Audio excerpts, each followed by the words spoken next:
Sawadee-kap. Hello and welcome to Daily Wisdom, Walking the Path with the Buddha. Today is our group learning program, and I'm guiding students in loving kindness meditation. I'm going to guide you in this meditation, then afterwards I'll just open up to any and all questions that you guys might have related to the path to enlightenment. You're welcome to ask those once we get to that time. The way that we do guided loving kindness meditation is I start with some chanting to ease us into the meditation. Then I'm going to come in with some guidance for breathing mindfulness meditation. There'll be a period of time there where it's just kind of quiet. We're just meditating, doing breathing mindfulness meditation. Then I'm going to come in with the guidance for loving kindness meditation, which are affirmations that you're going to be repeating in your mind on the out breath. And then after that, we'll go back to breathing mindfulness meditation and back to the chanting. This meditation is designed to help you eliminate anger, hatred, ill will, and all those lesser versions too, like frustration, irritation, agitation, annoyance. Even the slightest dislike is eliminated from the mind by the time you get to enlightenment. You won't even have the slightest dislike towards other beings. But with craving, anger, and ignorance, or the unknowing of true reality in the mind, it's going to be very hard to do that. So this is going to help to eliminate that pollution of ill will in the mind. So welcome to all of you, whether you're joining for the first time or you're joining regularly, you're welcome to join along in this meditation. So I'm going to go ahead and get started with the chanting, and then I'll come in with the guidance.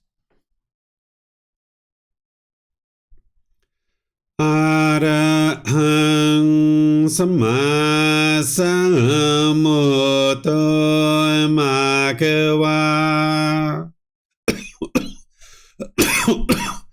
Bhutang Bhagavanhang Abhivateyami Savakhato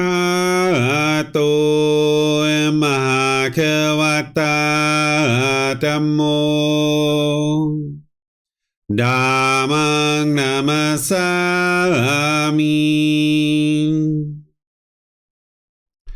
Supatipano Bhagavato Sāvaka Saṅkho Saṅghang Namami Namo Tassa Bhagavato Arahato Samma Sambuddhassa Namo Tassa Bhagavato Arahato Samma Sambuddhassa Namo Tassa Bhagavato Arahato Samma Sambuddhassa Iti Pisu Bhagava Arahang Samma Sambuddho Vicacaranang Sammuno Sakhato Rokavitu Anutero Purisa Dhamma Sati Satatava Manusanang Oto Bhagavati.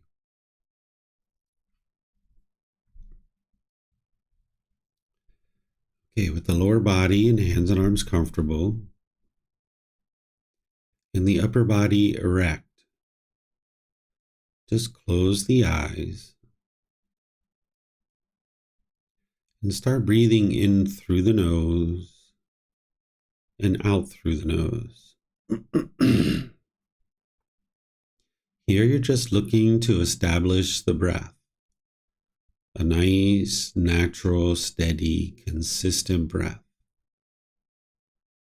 not forced or controlled, just a gradual inhale through the nose, experiencing the full breath. And then whenever you're ready, exhale out through the nose. Breathing in and out. Breathing in and out. Your breath may not match up with the guidance that I'm providing, and that's okay. This is your practice. I'm just here for guidance.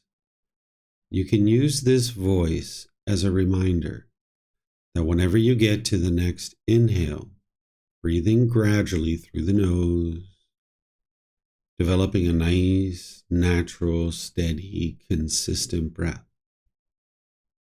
And then whenever you're ready, exhale out through the nose, experiencing the full breath. Breathing in and out.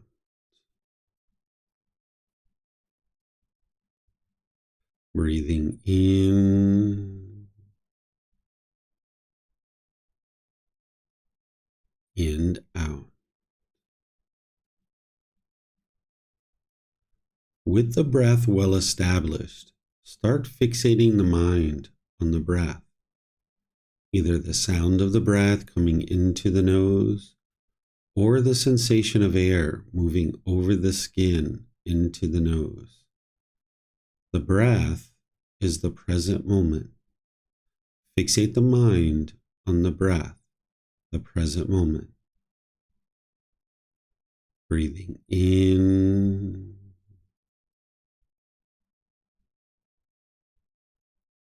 and out. Breathing in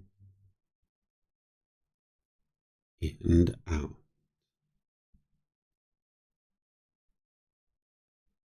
With the mind fixated on the breath, whenever you notice that it moves off the breath, cut that off, let it go, and come back to the breath, the present moment. No need to observe the thought, label it, judge it, analyze it, or even try to figure out where it's coming from. Whenever you notice that the mind is moved off the breath, cut that off, let it go, and come back to the breath, the present moment. Breathing in and out. Breathing in and out. I'm going to be quiet now and let you do this work of focusing on the breath, cutting off and letting go anytime the mind moves off the breath. Then I'll be back with more guidance on loving kindness meditation. You have nowhere to go. There's nothing to do. No one needs you right now. This is your time to focus on the breath. Breathing in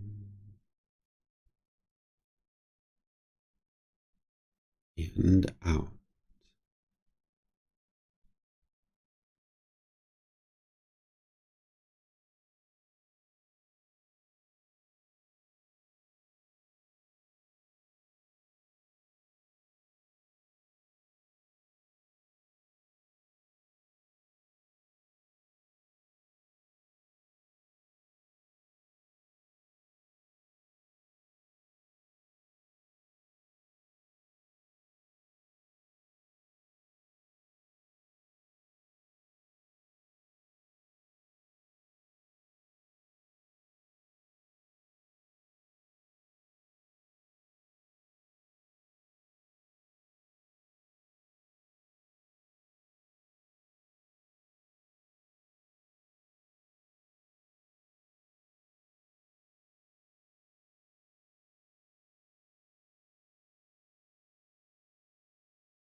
Continuing to breathe in through the nose and out through the nose.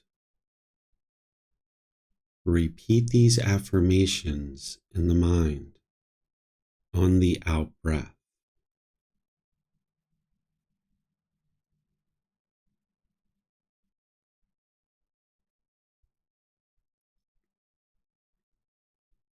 May I be peaceful.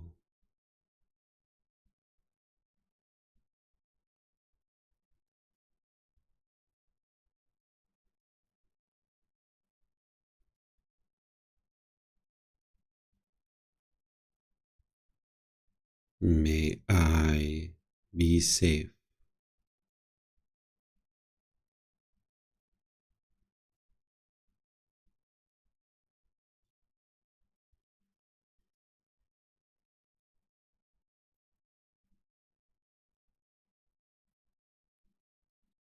May I be well.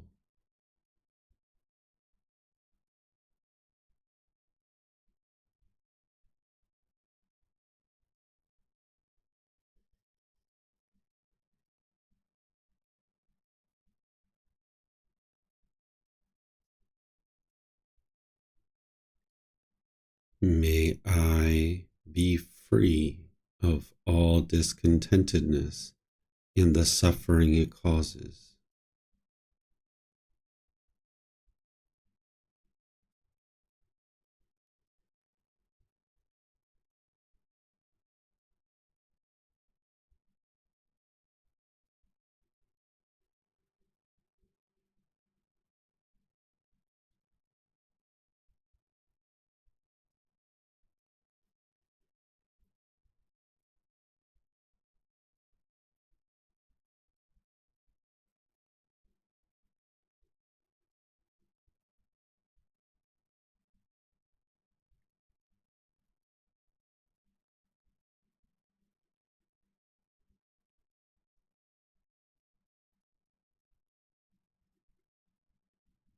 May mom and dad be peaceful.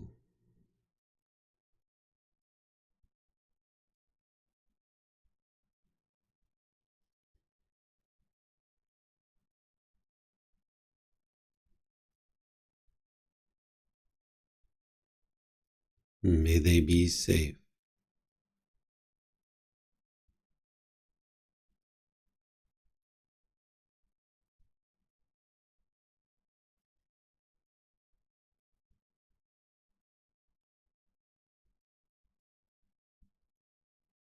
May they be well.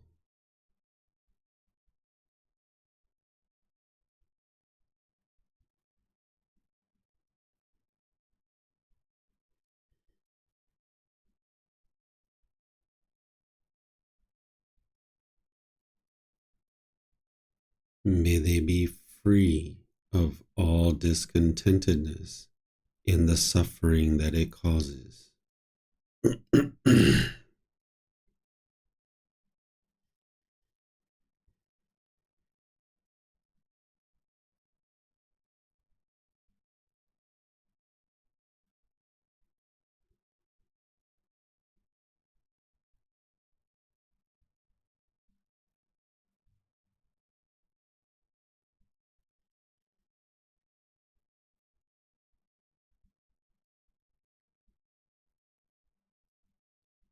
May my family, friends, co-workers, and neighbors all be peaceful.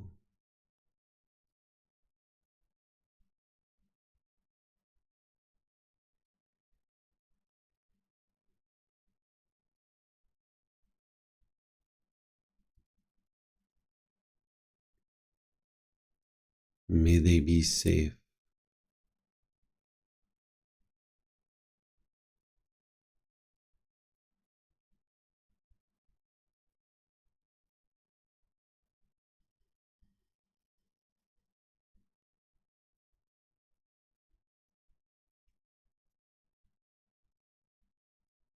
May they be well.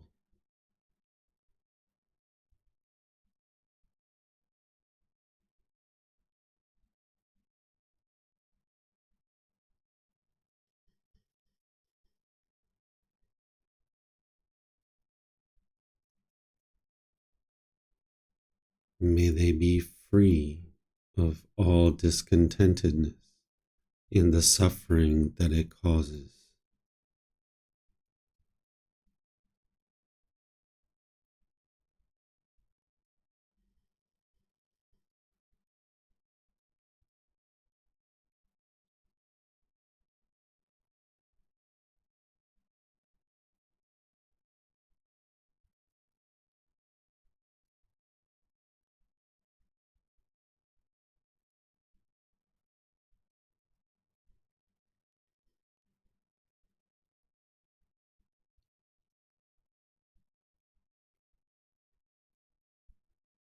May all those who have harmed me be peaceful.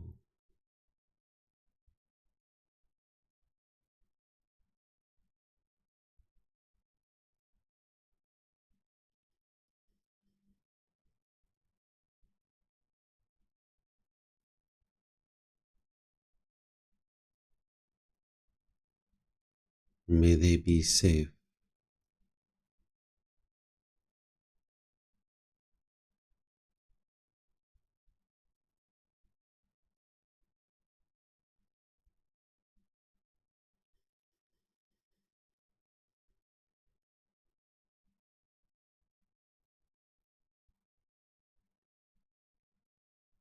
May they be well.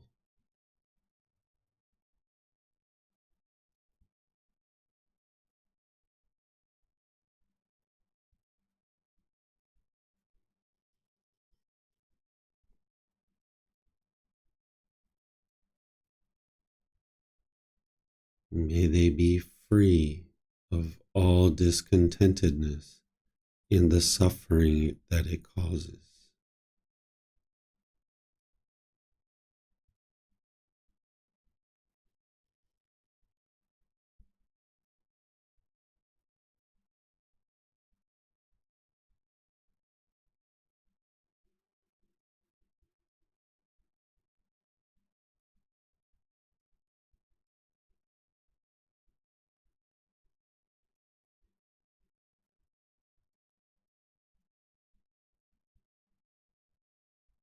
May all those who I have harmed be peaceful.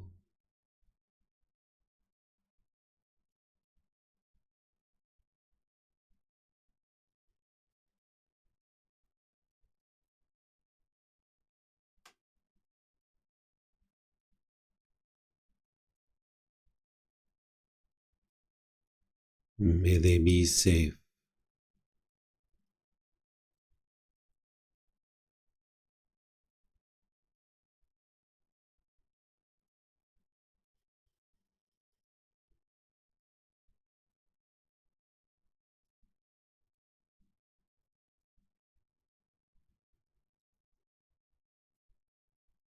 May they be well.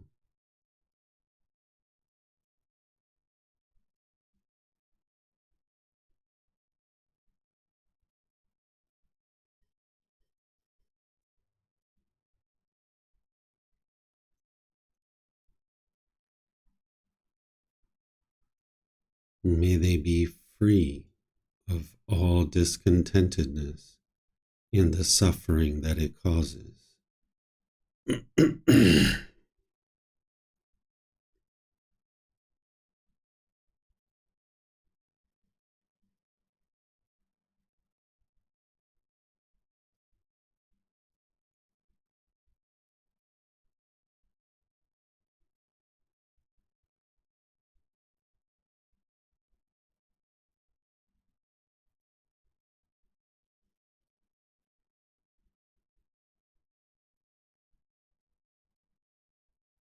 May all beings, wherever they reside, be peaceful.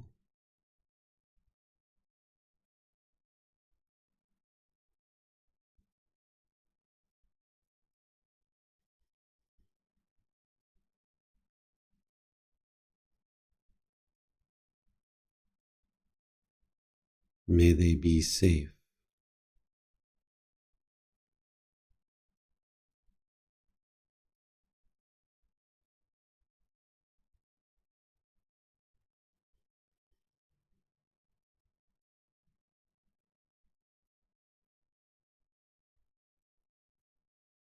May they be well.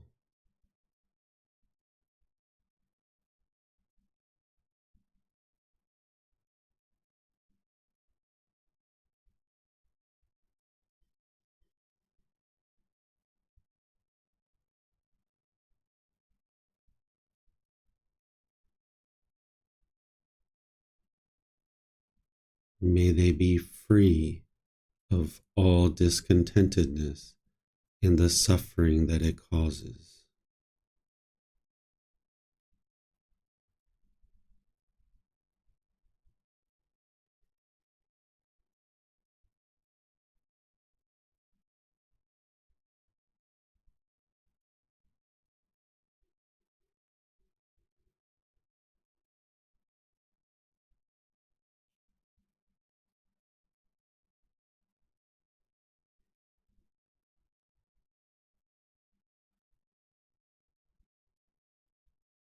Now go back to breathing mindfulness meditation, focusing on the breath, cutting off and letting go anytime the mind moves off the breath. Breathing in and out.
สัมมาสัมพุทโธมหาเขวา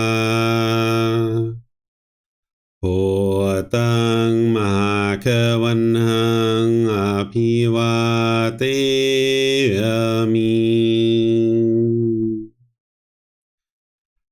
สวากขาโตมหาเขวตาธัมโม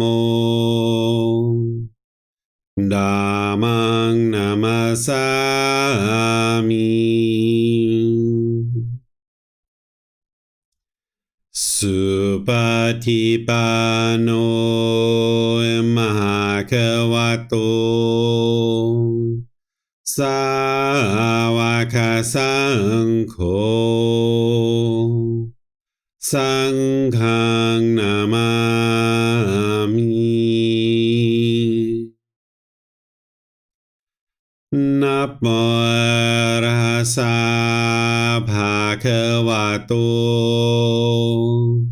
อะระหะโตสัมมาสัมพุทธัสสะนะโมตัสสะภะคะวะโตอะระหะโตสัมมาสัมพุทธัสสะนะโมตัสสะภะคะวะโตอะระหะโตสัมมาสัมพุทธัสสะอิติปิโสมหาเขวาอะระหังสัมมาสัมพุทโธวิชาจารณังสัมมุโนสกขาโตโรกาวิโตอนุเตโรปุริสาดามาสติสัตตาตาวามนุสนังโหโตภาควาติ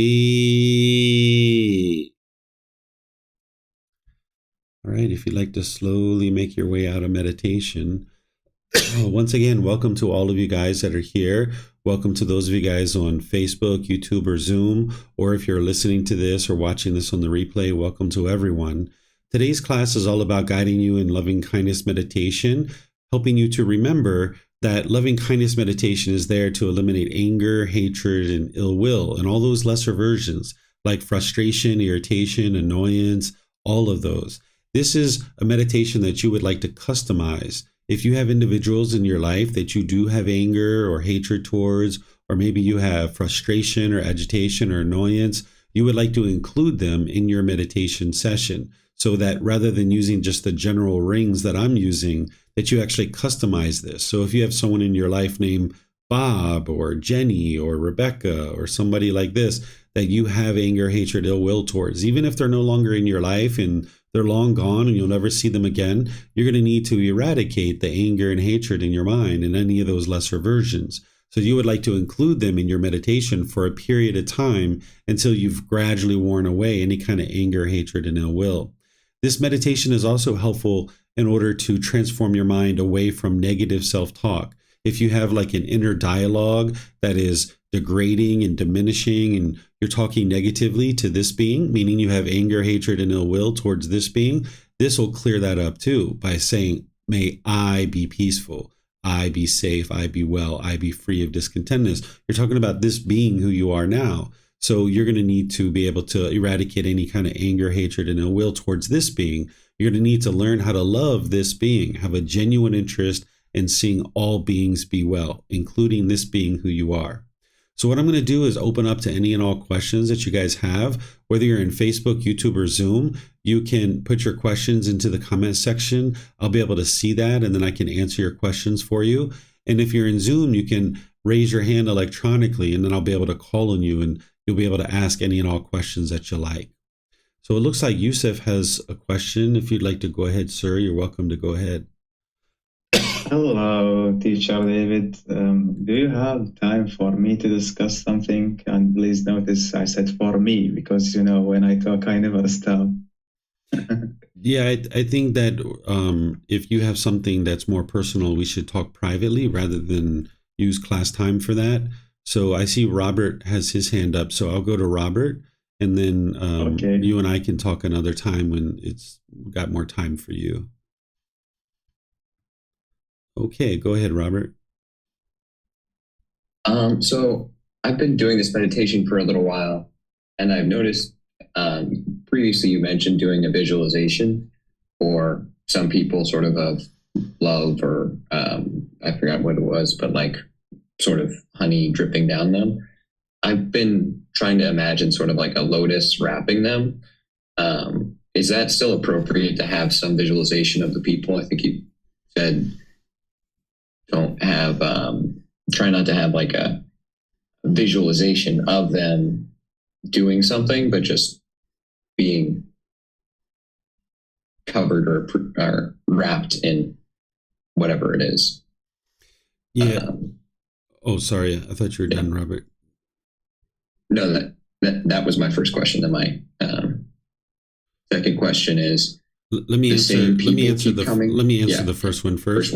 So the way that I did this when I was doing visualization is I was visualizing this molasses like going over my mom's body, because the Buddha teaches to envelop individuals with loving kindness. And you would like to get to the point where the loving kindness is permeating in the mind and it's just filling up the mind. So if what you're doing is thinking about a lotus flower or whatever, if you can envision enveloping this person in loving kindness, and if that's what it is for you, then great. And that's how you would like to be able to invoke some visualization. For some people, that really works well. For other people, they don't need that. So it's really up to each individual. But if that's helpful for you, feel free to use it. So thank you. And so my second question is sort of the same people keep coming up for harmed me and who I've harmed. And I almost feel like it's an attachment to that when I'm saying those affirmations. Mm-hmm.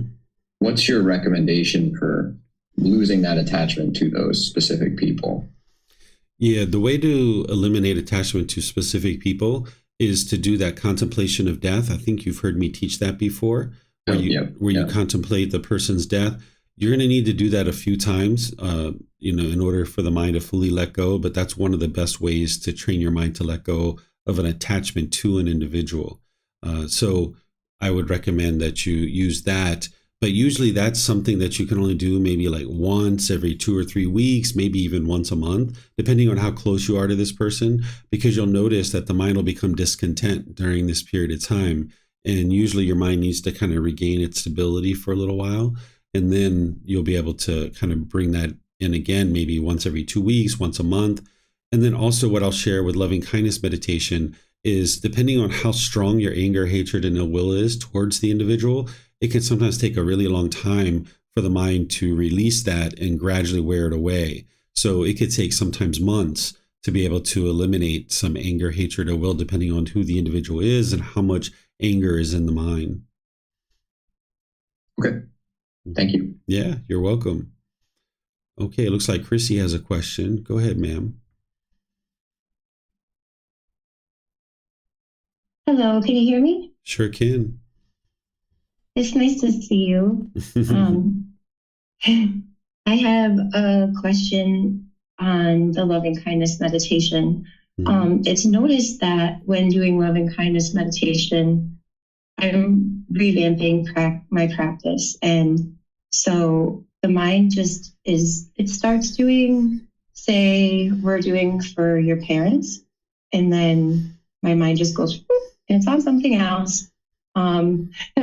And then I'm like, okay. And I come back, and there's a tendency to want to start completely over with the may they be peaceful. And I'm wondering what your advice is at that point. Then would you just start over completely? Would you go back to breathing mindfulness meditation? In the past, I don't remember what I did. I think that I just continued. Mm-hmm. Yeah, you can. So that seems challenging now. Yeah, you can do any of those things. So if I understand it correctly, like maybe you're saying, may mom be peaceful, may mom be safe, and then you kind of lose your place of where you're at and you feel like you would like to start over. Is that right? Correct. Yeah. Then the mind goes like, did I do the dishes today? Or did I sort that laundry? And then I'm like, oh, wait, I'm meditating. Yeah. Okay, that's right. May mom be peaceful. Okay. Yeah. So when you see that, when you see your mind wandering like that, that's where you would like to cut it off and let it go. Even if you're in loving kindness meditation, cut that off, the dishes part, cut that off and come back. And if you'd like to start over with peaceful with mom, or if you'd like to start where you left off, like may she be well, you can do it that way. Either way is fine. So if I'm understanding you correctly, also, you've kind of been away from meditation for a while, and now you're trying to kind of like pick it back up and get going with it again. If that's the case, doing some breathing mindfulness meditation for a few weeks to kind of get that going again would be really helpful. And then start bringing in some loving kindness meditation so you can get a bit more focus and get your breathing mindfulness built up. Because when someone first starts, I usually recommend that they do 4 to 6, even 8 weeks of breathing mindfulness meditation before they bring in loving kindness. But since you've been practicing in the past, you won't need that much to kind of reorient your practice. You probably just need like a week or two of breathing mindfulness. And then once you're doing that consistently, then bring in some loving kindness. Okay. All right. That makes sense. It feels there's a tendency to do just the breathing mindfulness. Mm-hmm. And when it comes to the loving kindness meditation, it takes me a lot longer because of the struggle with the mind, the monkey mind. And so I tend to, however, I didn't stop meditating. It's just I don't meditate as much as I should be. And it isn't as beneficial because of that. So when I do, it's just the breathing mindfulness, because it takes so much time for me to do a loving kindness meditation because I am frequently restarting. I see. Yeah, you would definitely like to get consistent with your breathing mindfulness, where like you can see a week or two that you're consistently meditating like 2 to 3 times, and you're gradually building that up in terms of the time frame. And then when you start doing the loving kindness, if you would like to just start where you left off, like if you do may mom be peaceful, may mom be safe, your mind goes to the dishes, you can come back and just go with may she be well, but do like maybe 30 seconds, 2 minutes worth of breathing mindfulness there right in the middle to kind of like get your mind refocused and concentrated. And then you can come back to the may she be well. You know, there's no need to start all the way over from the beginning. You can start over from the beginning, but you don't have to. Okay. And then can I ask one more question about that? Sure. Yeah. Is it normal to experience a little bit of frustration towards yourself? Like, why can't my mind just focus? That's your craving to be perfect today, right? You're wanting the mind to be concentrated. So now you're getting frustrated because there's that craving to do it perfectly today, where you got to just kind of let yourself off the hook and realize that, hey, you're a work in progress. Look at this silly mind, look at you, you know, like you just kind of like, come on, little girl, get over here. And like, let's do some meditation, you know? So just laugh at yourself, like how silly the mind really is and how much of a wild animal it really is. And just let yourself off the hook. Don't put pressure on yourself to be perfect today. Okay. Thank you. I really appreciate it. Yeah, you're welcome. Okay, it looks like Julia has some questions here in Zoom. Thank you, Teacher David. I'm having trouble maintaining habit of meditation. Do you have any tips? The ability to do meditation and being dedicated and diligent, you just got to pull up the boots and just do it. There's no magic button to press. There's nothing like that. You've got to be able to see the benefits in it. Just like when we were children, we didn't see the benefits of brushing our teeth and taking a shower and all these kinds of things. And our parents had to, kind of tell us over and over and over again to do that stuff. But somewhere around 12 years old, maybe 10, 12, we started to do it regularly because we liked it. We liked the benefits of it. We liked smelling good. We liked the feeling of feeling fresh and our mouth feeling fresh. So we did it on our own because we saw the benefits in it. So you got to be able to have enough initiative and willingness to meditate that you get to a point where you see the benefits and you can't even fathom not meditating. It's just like you can't fathom going to work without taking a shower, that you pretty much take a shower 99.9% of the time probably before you go to work. And that's something that you just know is just very beneficial for you. And you need to be able to see the meditation in the same way, because we're all taught to clean our body. This is something that's kind of ingrained in us growing up. But in the Western culture, we're not taught to clean the mind up, and we're not really addressing the full being. This is why in Western culture, we have a lot of struggles and difficulties, because we're only addressing half of the being. We're washing the body, we're brushing the teeth, we're combing the hair, but we're not taking care of this other really important part of this being, which is the mind. So you need to really prioritize that and see it as being so beneficial that you can't even fathom not meditating in a given day, and then see enough benefits in that you continue to stay dedicated and diligent with it. And then Julia has some more here. The same goes for addictive habits like checking my phone before bed. How should I get rid of bad habits? Thank you. So with those kinds of things, sometimes you need to put some kind of safeguards in place. So let's just talk about the phone, since that's a common one. What I used to do is I used to get my phone to the point where it was multiple layers removed. So I would put it into a bag that has a zipper, and then I would put it into another bag that has a zipper, and then I would put it into a suitcase that has a couple of buckles on it.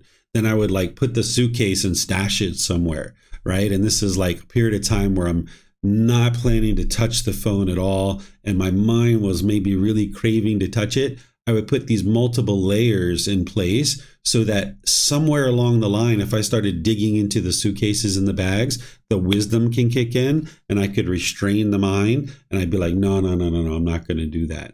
Right. And the more layers that I put in place like that, the less likely that the mind was willing to kind of dive into that and actually do that. So that was something that I did with the phone that can be helpful for you. Another thing you can do is you can actually leave your phone at home sometimes. I know that as a mother and as a business owner, that's probably really, far outside your mind of ever thinking that you could ever do something like that.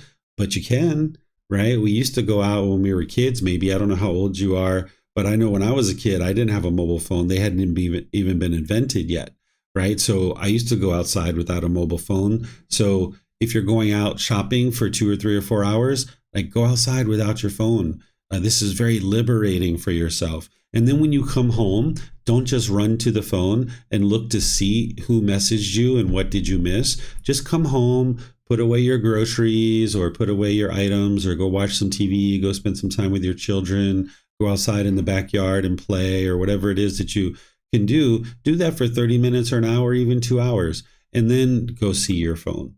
Right? Rather than just running to it right away. This is how you eliminate an attachment to a phone. And you're going to need to do that multiple times. It's not going to be just one time and your mind's going to be able to let it go. You're going to need to be able to do that multiple times. And in terms of other things that you have that are in your mind that you might be trying to get rid of, each one of these you can share with me and I can give you tips. Essentially, what you'd like to do is distance the mind from these things. That's how you're going to eliminate attachment. You got to distance your mind from it. Like the example I just gave you with the phone, you're distancing your mind from it so that you can train your mind to let it go. So you're going to need to be creative and figure out with some of these things, how do you distance your mind from it? And then that way it trains your mind over multiple sessions to let it go. And then Julie is asking more here. I feel also that love and hate are both the same in the sense of strong feelings of attachment, extreme like or dislike. Is it best to be indifferent or detached? Thank you. So based on what you're asking there, Julia, it looks like you're not yet understanding what unconditional love is. Oftentimes people think that what they're thinking is love, it's actually craving, desire, attachment. That's not the love, the longing, the yearning, the wanting to hold on to this person, the feeling like, oh, I miss you so much and I can't be without you. Or if somebody gets injured or sick, you're worried about them. That's not the actual love that's causing that. That's the craving, desire, attachment.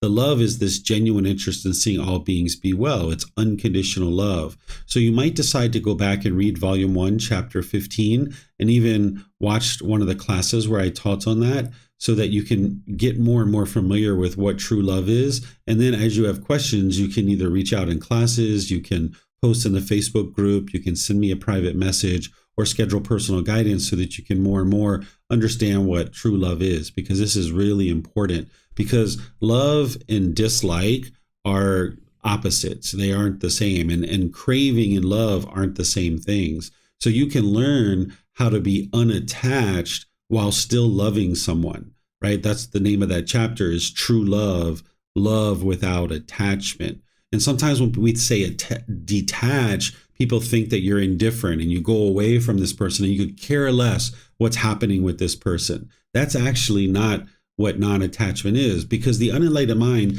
can typically only see two sides. It can see attachment, where you're holding on really, really tight and you're longing and yearning, or it can see the other side where you're indifferent and you could care less. And neither of those two sides are going to experience peacefulness. So this middle way, it's really hard for the mind in the unenlightened state to see this middle way and practice it, where you can love without attachment. It's really hard for the mind to see that. So learning it intellectually and then understanding how to practice it and get help with it, and then practicing it slowly but surely. This is one of the biggest challenges in life and in trying to get to enlightenment, is learning love without attachment. The ego is really challenging to eliminate, but also learning in your relationships how to love without attachment. This can be really challenging for the mind. So I would suggest you do a bit more intellectual learning on that, do a little bit more learning in the online class, the recorded, either as a podcast or a video, and then spend some time asking me questions. And then you're going to need to practice with your family and your friends and the people around you. And then you're going to need some more questions. You're going to need some more help. You're going to really need to chip away at this one.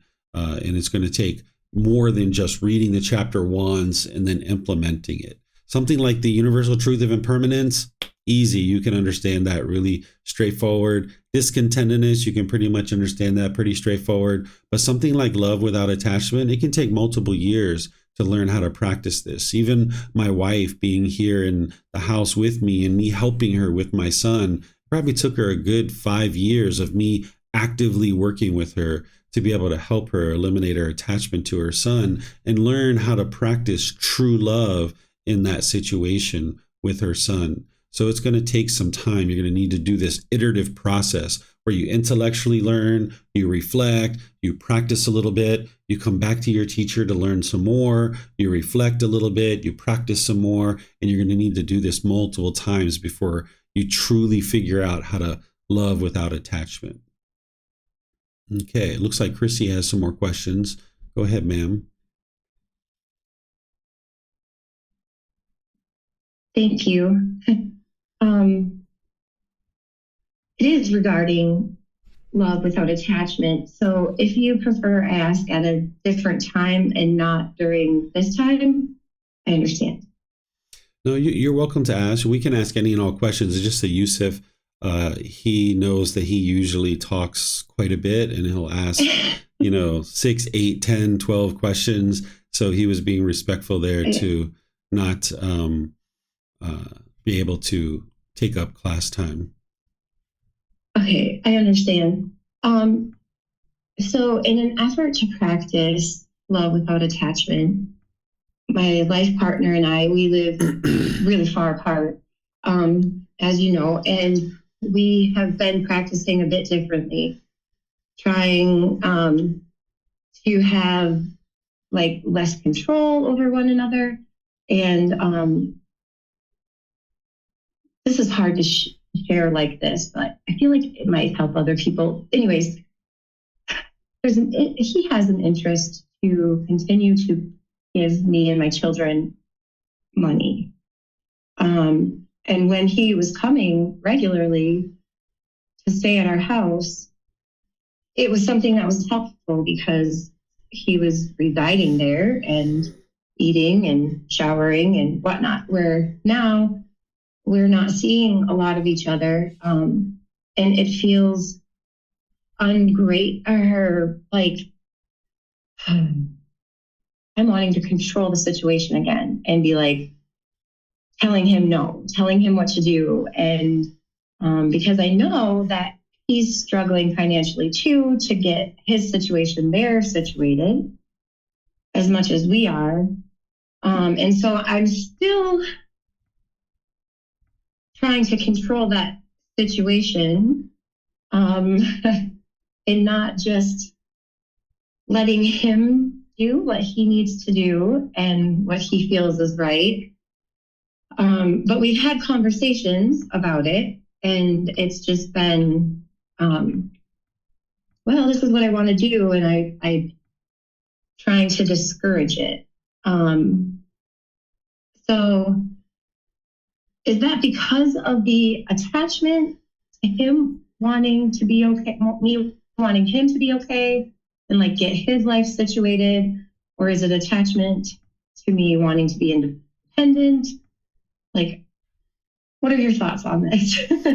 Yeah, you're definitely trying to control the situation, and that's craving, desire, attachment, where what you need to be able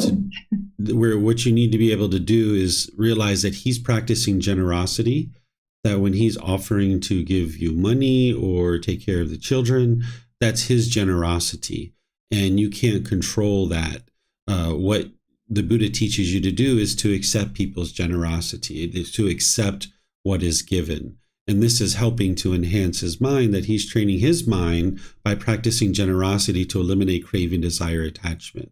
And now when he's practicing generosity with you, okay, you receive that generosity. Now, if you would like, you can practice generosity back to him, right? You can like do things for him, and that's your generosity to then practice with him. So what the Buddha teaches you to do is to accept people's generosity, and because that's enhancing the quality of their mind and helping them to eliminate craving, desire, attachment, and get closer and closer to enlightenment. Okay. All right. Thank you. I understand. Yeah, you're welcome. Okay, let me see if we have any other questions. Oh, we have Janae here in Facebook. Can I do loving kindness towards places or things? Normally, loving kindness meditation is for living beings, because those are or it could be formless beings too, if you have any of those beings that you have anger, hatred, and ill will towards. So usually the loving kindness meditation is towards actual beings rather than places or things. But if you have anger and hatred for places and things, maybe we can talk about that and see what that's all about. But this is typically for actual beings, because as long as you're causing harm to actual beings, or as long as you have anger, hatred, and ill will towards actual beings, then this is going to result in difficulties and challenges within your own life, where you would like to clear that up, where you're not having anger and hatred towards others, because it'll come through in your intentions, speech, and actions. Where as if you were hateful towards a place or a thing, it's not going to ultimately produce any certain karma, but you would like to eliminate all anger, hatred, and ill will. But I suspect that by eliminating a craving that might be producing that, if there's any kind of anger or hatred towards a place or a thing, that's what's going to clear that up. So if you'd like to give me more details on if you have these kinds of things in your mind, or if this was just maybe like a hypothetical question that you were asking, but typically it's towards actual living beings or even formless beings as well. So you can let me know if there's actual situation where you have places or things you feel like you hate that you need to include in a meditation. Okay, we've got some more hands up here. I'm not sure, Chrissy, if you still have your hand up from before or you have some more questions. I just forgot to put it down. I'm sorry. Oh, no worries. No worries. All right, Yusuf, you have a question? I didn't understand what you said earlier, so I'll ask again. Is it okay to ask maybe a couple of questions? Not a discussion, but questions that could push me along those days ahead? Sure. If you don't have the time, it's completely okay. I have the time. It's just earlier you said that you were planning to ask questions and never stopping. So that's when I mentioned that maybe we'll take another question. But if you have a couple questions, go ahead. Okay.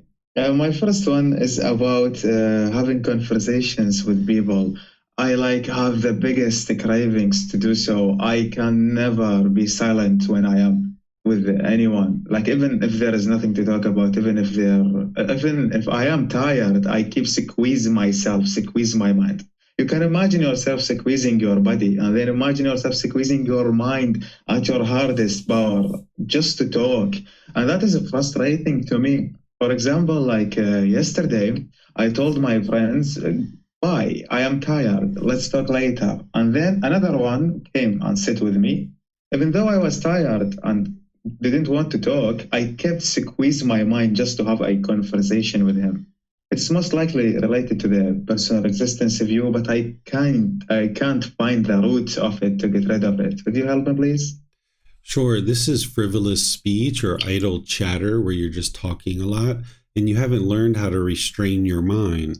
This is where you need to be able to practice breathing mindfulness meditation consistently and the generosity to proactively train your mind. But then in the moment, you're going to need to be able to notice that your mind is longing and yearning and wanting to speak. And you're going to need to pull it back like reins of a horse. You're going to need to restrain your mind. So you're going to need to do that in the situation until you're able to have a well-disciplined mind that you can choose to talk in some situations and you can choose not to talk in other situations.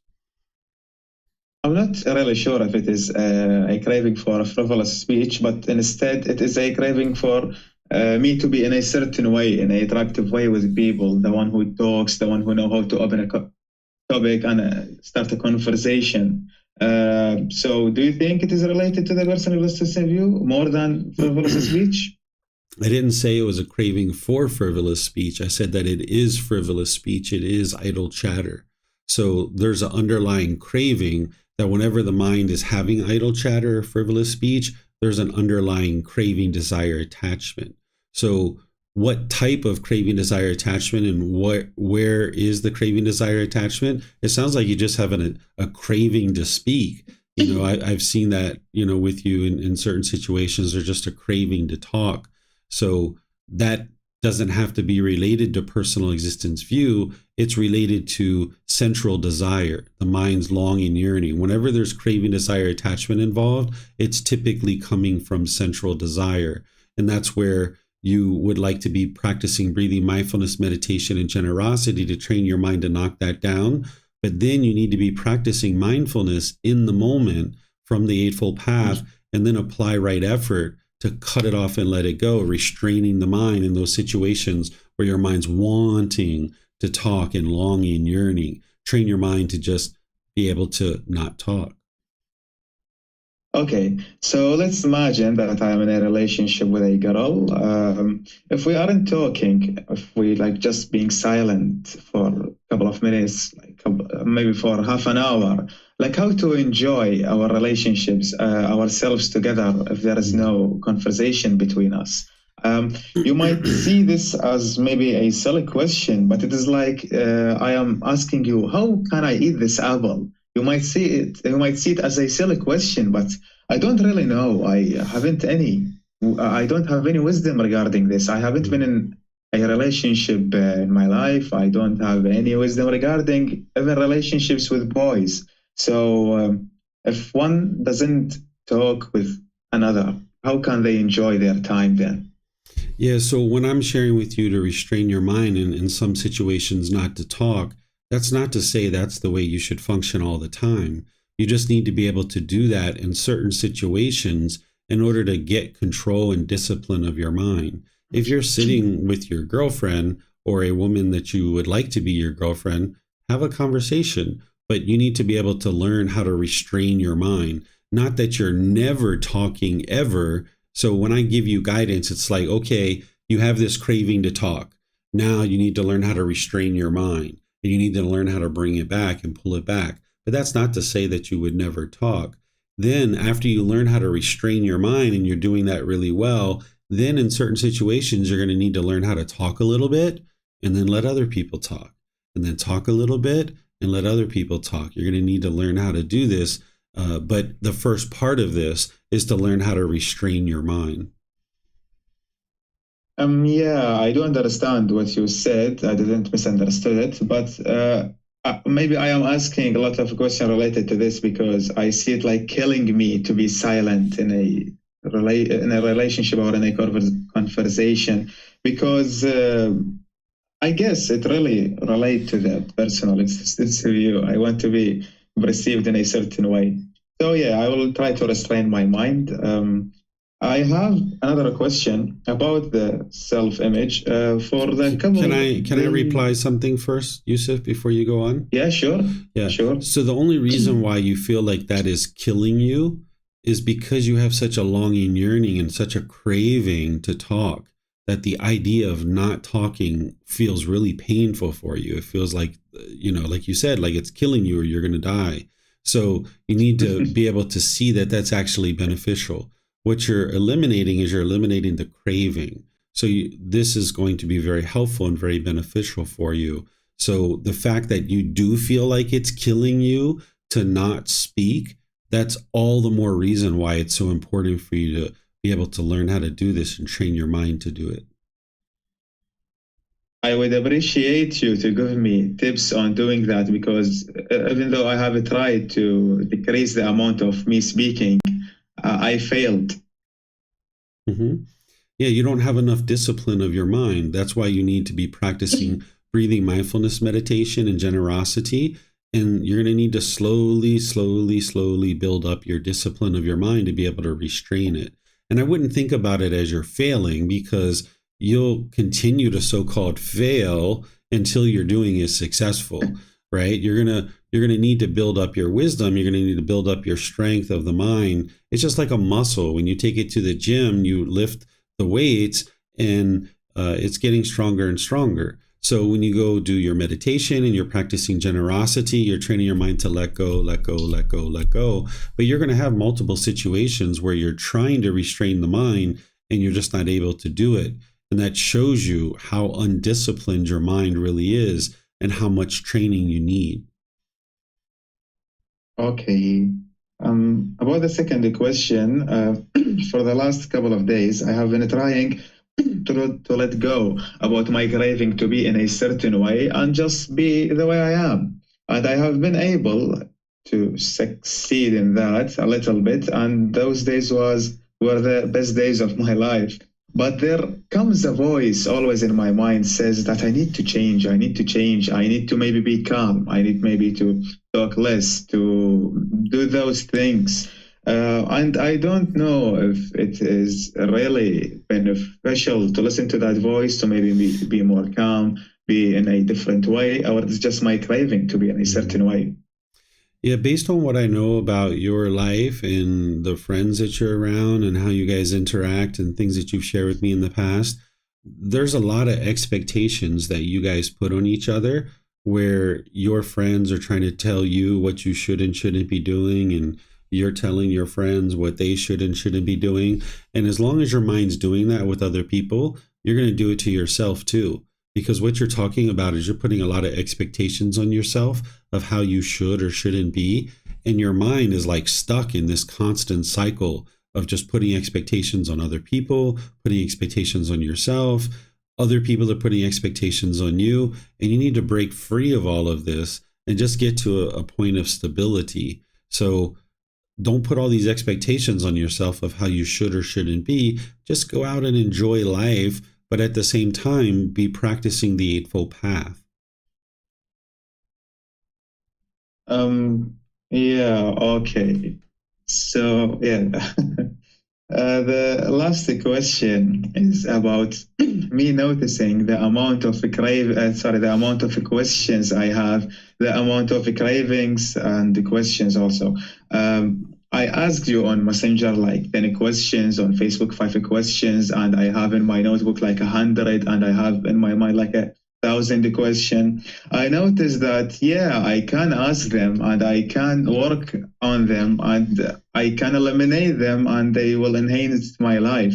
But at the same time, they are exhausting me, making me like so exhausted that I can't face them anymore. I just want to lie down and rest.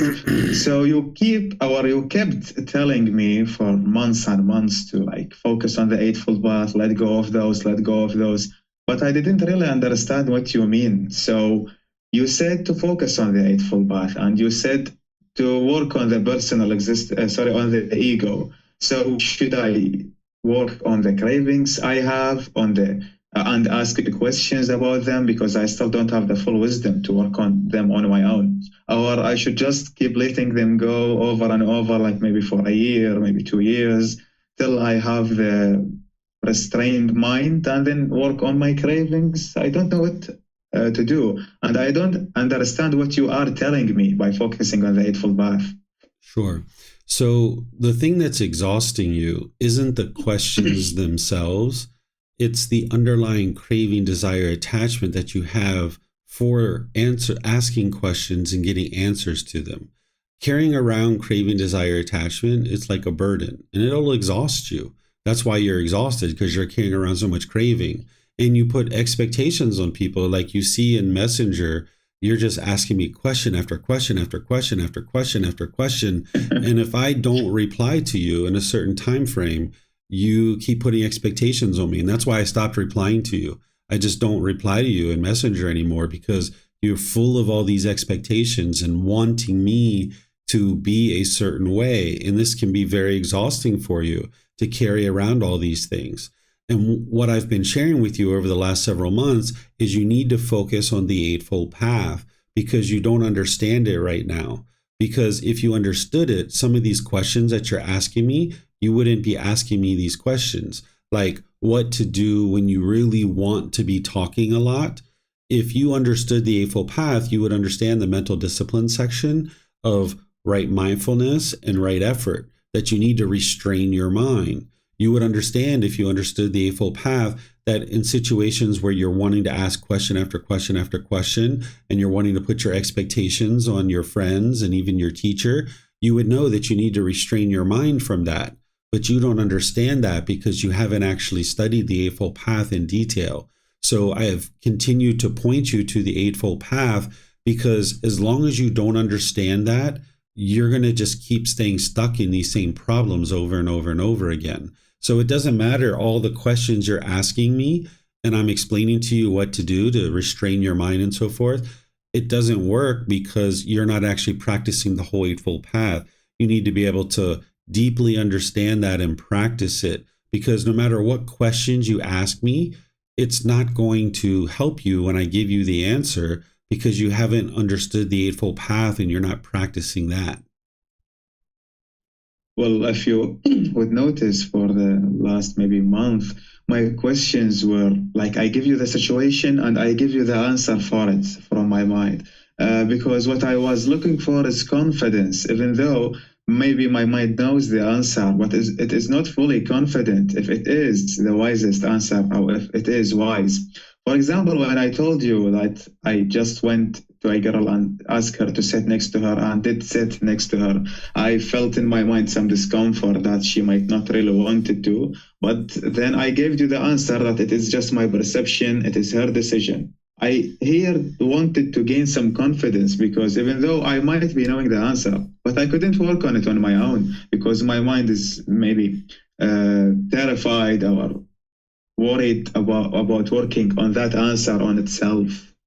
The questions that you keep asking me are all answered for you in the Eightfold Path. That's why for many months I've been guiding you to learn the Eightfold Path, because every single question that you're asking me all comes back to the Eightfold Path.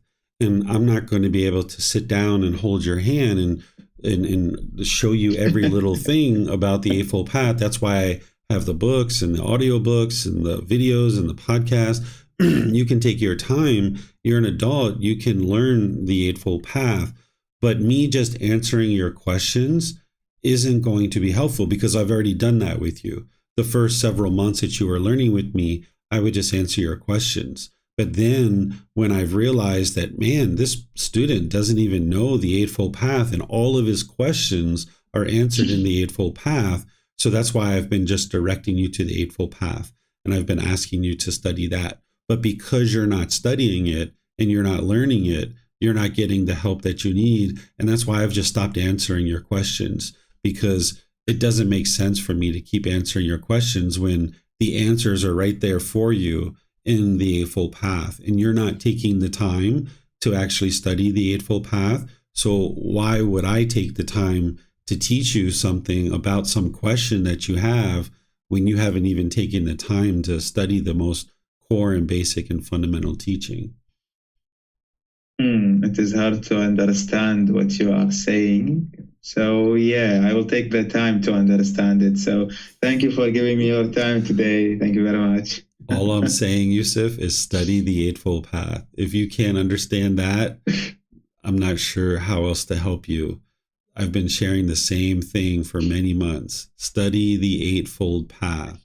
The words of the Buddha, my words, chapter 4 and chapter 5. And then watch the videos online. Remember it in detail so that you can know exactly what the Eightfold Path is, each individual factor. Well, what if my mind gets terrified about a situation and I need some confidence? Then I came to ask you and you didn't answer because you said go on the Eightfold Path. That's you being attached to me. You're wanting confidence from me, and I'm not going to let you get attached to me. Okay.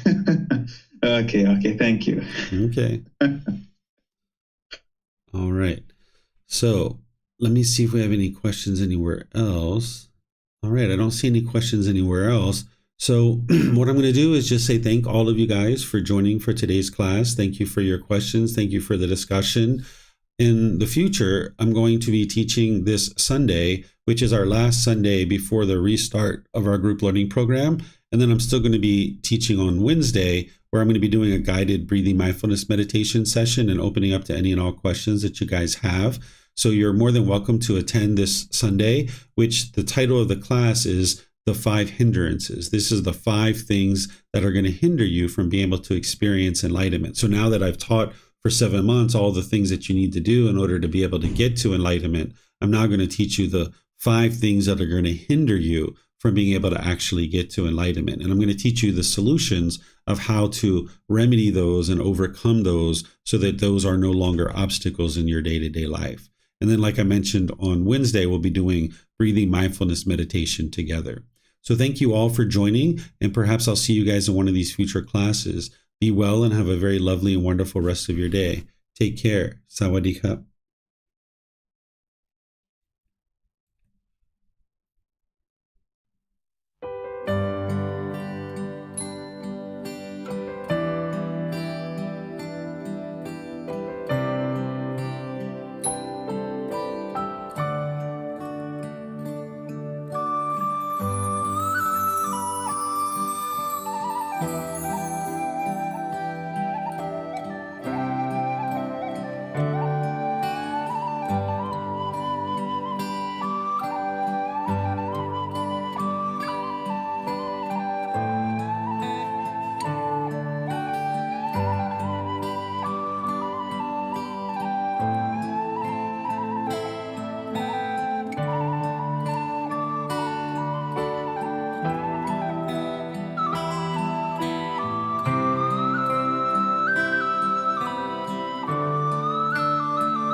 Thank you again for watching. Enjoy your meditation.